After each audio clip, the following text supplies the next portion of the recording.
तो दोस्तों आज हम फिर से आपके लिए लेकर आए हैं देश दुनिया की सभी ताजा बड़ी खबरें। फटाफट एक एक कर विस्तार से आज आपको बताएंगे, तो वीडियो को अंत तक जरूर देखें। दोस्तों वीडियो बनाने में हमें काफी मेहनत लगी है, तो वीडियो को दिल से लाइक कर दें। जहां दोस्तों पहली खबर में आपको बता दें कि पैगंबर मोहम्मद साहब को लेकर कतर के बाद कुवैत से मोदी सरकार को लगा बड़ा झटका। कुवैत ने मोदी अमित शाह को फटकार लगाते हुए भारतीय सामान पर कुवैत में बैन लगाने का किया ऐलान। मोदी अमित शाह को कुवैत से लगा बड़ा झटका। वहीं आपको बताएंगे दोस्तों की पैगंबर मोहम्मद साहब को लेकर बीजेपी सांसद सुब्रमण्यम स्वामी ने मोदी सरकार पर बोला हमला। कहा छोटे से मुस्लिम देश कतर के आगे झुक गई है मोदी सरकार, ये भारत माता का मोदी ने झुका दिया सर। वहीं आपको बताएंगे दोस्तों कि पश्चिम बंगाल से भाजपा को लगा बड़ा झटका। पश्चिम बंगाल के विश्वविद्यालयों के चांसलर नहीं होंगे राज्यपाल, सीएम ममता बनर्जी बनी कुलपति, फैसले को कैबिनेट ने दी मंजूरी, भाजपा को झटका। वहीं आपको बताएंगे दोस्तों कि मोदी सरकार के 8 साल होने पर शिवसेना ने बीजेपी पर साधा निशाना। कहा देश की जनता को भाजपा ने कर दिया 8 साल में बर्बाद। वहीं आपको बताएंगे दोस्तों कि अखिलेश यादव ने स्वामी प्रसाद मौर्य पर जताया भरोसा, विधान परिषद का दिया स्वामी प्रसाद मौर्य को सपा ने टिकट। वहीं आपको बताएंगे दोस्तों कि बीजेपी से निकाले जाने के बाद मुसलमानों से बीजेपी नेता ने मांगी माफी। कहा मेरा धार्मिक भावनाओं को ठेस पहुंचाने का नहीं था कोई इरादा। वहीं आपको बताएंगे दोस्तों कि मध्य एशिया में हथियारों की खरीदने की मची होड़। कजाकिस्तान ने तुर्की के साथ शुरू किया ड्रोन का निर्माण। रूस ने जताई आपत्तियां, पूरी दुनिया में तुर्की की बढ़ी है ताकत। तो दोस्तों सभी खबरों को आपको एक एक कर बताने वाले हैं। वीडियो को लाइक कर चैनल को सब्सक्राइब कर दें और हमें कॉमेंट में बताएं कि आपके जिले किस राज्य से हमारी खबरों को देख रहे हैं। इसी बीच पर तो दोस्तों अगली खबर की ओर, तो पैगंबर मोहम्मद साहब को लेकर कतर के बाद कुवैत से मोदी सरकार को लगा बड़ा झटका। कुवैत ने भारतीय प्रोडक्ट पर बैन लगाने का किया ऐलान। मोदी अमित शाह को बड़ा झटका। जहां दोस्तों आपको बता दें ये बड़ी खबर सामने निकल कर आई दोस्तों की बीजेपी नेता निपुण शर्मा द्वारा पैगंबर मोहम्मद साहब पर दिए गए विवादित बयान को लेकर कतर के बाद अब कुवैत से मोदी सरकार को बड़ा झटका लगा है। कुवैत ने मोदी सरकार को फटकार लगाते हुए भारतीय प्रोडक्टों पर बैन लगाने का ऐलान कर दिया, जिसके बाद भाजपा की मुश्किलें बढ़ गई हैं। दरअसल आपको बता दें कि कुवैत ने मोदी अमित शाह को फटकार लगाते हुए कहा है कि भारत में पिछले कई सालों से मुसलमानों का उत्पीड़न किया जा रहा है, उनके धार्मिक स्थलों पर हमले किए जा रहे हैं, उनके घरों पर भी हमले किए जा रहे हैं, लेकिन हम तब तक बर्दाश्त करते रहे। लेकिन अब मुसलमानों के साथ साथ उनके पैगंबर पर भी भारत में हमले किए जा रहे हैं, विवादित बयान दिए जा रहे हैं। लेकिन बीजेपी जो सत्ताहीन पार्टी है वो किस तरह से इन बयानों का समर्थन करती है, इसलिए हम भारत से बहुत ज्यादा नाराज हैं। वहीं आपको बता दें कि भारत के खिलाफ नाराजगी जताते हुए कुवैत ने भारतीय प्रोडक्ट के बायकॉट का ऐलान पूरे कुवैत में कर दिया, जिसके बाद मोदी अमित शाह की मुश्किलें बढ़ गई हैं। बड़ा झटका मोदी को कतर के बाद कुवैत से लगा है। इसी बीच पर तो दोस्तों अगली खबर की ओर, तो पैगंबर मोहम्मद साहब को लेकर बीजेपी सांसद सुब्रमण्यम स्वामी ने मोदी पर बोला हमला। कहा कतर के आगे मोदी ने टेक दिए घुटने, भारत माता का शर्म सर से झुकाना पड़ा। जब दोस्तों आपको बता दें कि पैगंबर मोहम्मद साहब को लेकर कथित तौर पर आपत्तिजनक टिप्पणी करने को लेकर निपुण शर्मा व नवीन जिंदल को भाजपा से निलंबित किए जाने का मामला तूल पकड़ता जा रहा है। पूर्व केंद्रीय मंत्री व भाजपा नेता सुब्रमण्यम स्वामी ने इसे लेकर अपनी ही पार्टी की सरकार को घेरा है। स्वामी ने ट्वीट कर आरोप लगाया है कि केंद्र सरकार ने छोटे से मुस्लिम देश कतर के आगे घुटने टेक दिए हैं। आगे उन्होंने कहा है कि 2 भाजपा नेताओं के निलंबन पर सुब्रमण्यम स्वामी भड़के और वो यहीं नहीं रुके, उन्होंने पूरे 8 साल के कार्यकाल में विदेश नीति को लेकर मोदी सरकार पर सवाल खड़े कर दिए। स्वामी ने आरोप लगाया है कि मोदी सरकार के कार्यकाल में भारत माता को शर्म से सिर झुकाना पड़ा है। हम लद्दाख में चीटियों के सामने रेंगते नजर आए हैं, रूपियों के सामने घुटने टेके और क्वाइट में अमेरिकियों के सामने गिड़गिड़ाए। अब हमने छोटे से देश कतर के सामने भी अपने घुटने टेक दिए हैं। ये हमारी विदेश नीति का पतन है और हम जल्द से जल्द सबसे घटिया देशों में शामिल हो जाएंगे। तो ये बड़ी अपडेट आ रही दोस्तों, बड़ा झटका अपनी सरकार पर सुब्रमण्यम स्वामी ने बोला है। इसी बीच पर तो दोस्तों अगली खबर की ओर, तो बंगाल के विश्वविद्यालयों के चांसलर नहीं होंगे राज्यपाल, सीएम ममता बनर्जी बनी कुलपति, फैसले को कैबिनेट की मंजूरी। दोस्तों आपको बता दें कि पश्चिम बंगाल में मुख्यमंत्री ममता बनर्जी और राज्यपाल जगदीप धनखड़ के बीच विवाद किसी से छिपा नहीं है। वहीं मंत्रिपरिषद की बैठक के दौरान मुख्यमंत्री ममता बनर्जी को राज्य के सभी सरकारी विश्वविद्यालयों की कुलपति बनाने के प्रस्ताव को मंजूरी दी गई है। अब इसे लेकर जल्दी राज्यसभा विधानसभा में कानून पास किया जाएगा। आपको बता दें कि ममता बनर्जी ने जो बड़ा फैसला लिया उसके तहत अब राज्यपाल का राज्य सरकार द्वारा संचालित यूनिवर्सिटी पर होल्ड नहीं रहेगा। इस आदेश के तहत पश्चिम बंगाल की यूनिवर्सिटी के कुलपति जाएगी। अब राज्यपाल नहीं बल्कि राजकीय मुख्यमंत्री होंगी। बंगाल विधानसभा का सत्र 10 जून से शुरू हो रहा है। कैबिनेट की मंजूरी मिलने के बाद जल्द ही इस विधेयक को विधानसभा में मंजूरी मिल जाएगी। तो ये बड़ी अपडेट आई दोस्तों कि राज्यपाल के बाद जो पावर थी वो सब ममता बनर्जी ने छीन ली है। इसी बीच पर तो दोस्तों अगली खबर की ओर, तो मोदी सरकार के 8 साल पूरे होने पर शिवसेना ने बीजेपी पर साधा निशाना, कहा छठ पर आ रही है देश की जनता। जय दोस्तों आपको बता दें कि शिवसेना ने अपने मुखपत्र सामना में एक बार फिर केंद्र की बीजेपी सरकार पर निशाना साधा है।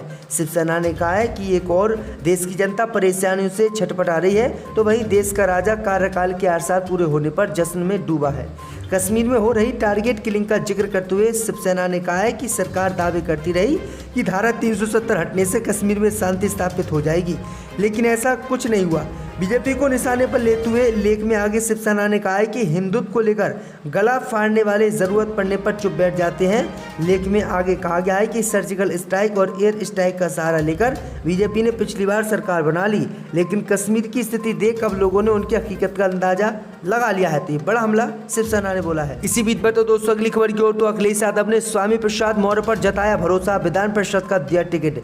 दोस्तों आपको बता दें कि उत्तर प्रदेश विधान परिषद चुनाव को लेकर बड़ी खबर सामने आ रही है। समाजवादी पार्टी से एमएलसी चुनाव के लिए स्वामी प्रसाद मौर्य का नाम तय हो गया है, वहीं उन्होंने पर्चा भी खरीद लिया है। जबकि यूपी के पूर्व कैबिनेट मंत्री स्वामी प्रसाद मौर्य 7 जून को नामांकन कर सकते हैं। बता दें कि इसी 6 जुलाई को यूपी विधान परिषद के 13 सदस्यों का कार्यकाल खत्म होने जा रहा है, जिसके लिए 20 जून को चुनाव होना है। स्वामी प्रसाद मौर्य के अलावा सपा की तरफ से सोबरन सिंह यादव का भी विधान परिषद में जाना लगभग तय माना जा रहा है।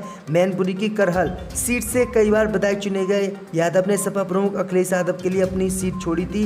अब सपा उनको विधान परिषद भेजकर उनका धन्यवाद करना चाहती है। तो ये बड़ी अपडेट आ रही दोस्तों। इसी बीच पर तो दोस्तों अगली खबर की ओर, तो पैगंबर मोहम्मद साहब पर टिप्पणी करने वाले बीजेपी नेता के बदले सुर, बोले मेरा धार्मिक भावनाओं को ठेस पहुंचाने का कोई नहीं था इरादा। यह दोस्तों आपको बता दें कि भारतीय जनता पार्टी से निष्कासित किए गए पार्टी के दिल्ली इकाई के प्रवक्ता नवीन कुमार जिंदल ने रविवार को कहा है कि उनका इरादा किसी भी धार्मिक भावनाओं को ठेस पहुंचाने का नहीं था। दिल्ली प्रदेश भाजपा के अध्यक्ष आदेश गुप्ता की ओर से जिंदल को जारी एक पत्र में कहा गया कि आपकी प्राथमिक सदस्यता तत्काल समाप्त की जाती है और आपको पार्टी से निष्कासित किया जाता है। कुमार ने 1 जून को पैगंबर मोहम्मद के बारे में उल्लेख करते हुए ट्वीट किया था। इसके बाद से ही उनकी आलोचना हो रही थी। पार्टी ने कहा कि सोशल मीडिया पर उनकी टिप्पणी ने सांप्रदायिक सद्भाव को बिगाड़ने का काम किया। पीटीआई भाषा से बातचीत में जिंदल ने कहा कि उन्हें इस बात की जानकारी नहीं कि उन्हें पार्टी से निष्कासित कर दिया गया है। उन्होंने बताया है कि उन्हें अभी तक प्रदेश आदेश गुप्ता का पत्र भी नहीं मिला है। तो ये बड़ी अपडेट आ रही दोस्तों। इसी बीच में तो दोस्तों अगली खबर की ओर, तो मध्य एशिया में हथियारों की होड़, कजाकिस्तान ने तुर्की के साथ शुरू किया एन-का ड्रोन का निर्माण, रूस ने जताई आपत्ति। दोस्तों आपको बता दें कि रूस यूक्रेन युद्ध के चलते मध्य एशिया में हथियारों की होड़ मच गई है।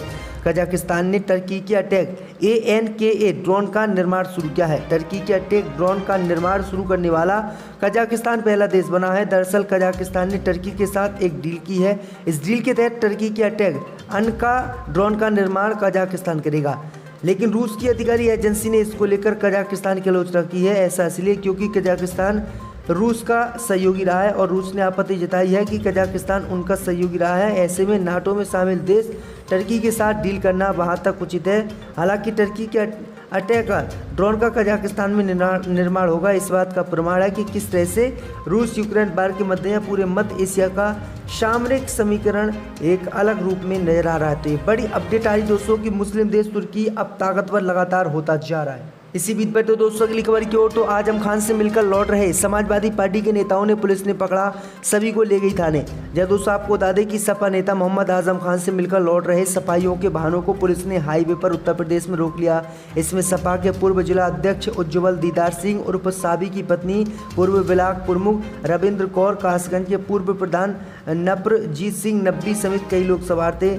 पुलिस उन्हें थाने ले गई है। इससे पहले सिपाहियों में आक्रोश फैल गया। अनंतपुर में सपा नेता अमरजीत सिंह समेत काफ़ी लोग रात में ही कोतवाली पहुंच गए। बाद में सभी को छोड़ दिया गया। उत्तर प्रदेश के रामपुर जनपद के बिलासपुर कोतवाली के कोतवाल संजय प्रताप सिंह ने बताया है कि पूर्व ब्लॉक प्रमुख की कार में फुस सुंगी गांव निवासी मंजित उर्फ मनप्रीत सवार था, जिसके विरुद्ध कोतवाली में SC/ST एक्ट समेत कई धाराओं में मुकदमा दर्ज था। तो ये बड़ी अपडेट आ रही दोस्तों। इसी बीच पर तो दोस्तों अगली खबर की ओर, तो भाजपा सांसद बोले पीएम मोदी और सीएम योगी को बताऊंगा अयोध्या वालों की समस्या। यह दोस्तों आपको बता दें कि यूपी के कैसरगंज से सांसद ब्रजभूषण शरण सिंह रविवार को अयोध्या पहुंचे। यहां उन्होंने आज तक से बातचीत में कहा कि मुझे अयोध्या में कुछ दिक्कत दिखाई दे रही है। अयोध्यावासी बहुत परेशान है, उन्हें अयोध्यावासी होने की सज़ा मिल रही है। आगे उन्होंने कहा कि मैं अयोध्या के साधु संतों के साथ बैठूंगा, उनकी राय लूंगा। फैजाबाद में भी व्यापारियों, मुस्लिम समाज के अलावा सभी जाति धर्म के लोगों के साथ बैठकर उनकी समस्या जानूंगा। बीजेपी सांसद ने कहा कि वह समस्याओं को जानने के बाद सीएम योगी आदित्यनाथ और प्रधानमंत्री मोदी के सामने रखेंगे ताकि अयोध्या वासियों का दर्द दूर हो सके। उन्होंने इस दौरान अपनी पार्टी के अयोध्या सांसद, विधायक और मेयर पर भी हमला बोला। उन्होंने कहा कि उनकी निष्ठा अयोध्या की जनता के प्रति होनी चाहिए, ना कि किसी व्यक्ति विशेष के लिए। दरअसल आपको बता दें कि ब्रजभूषण शरण ने ही राज ठाकरे का विरोध किया था, जिसके बाद राज ठाकरे यहाँ पर आए भी नहीं थे।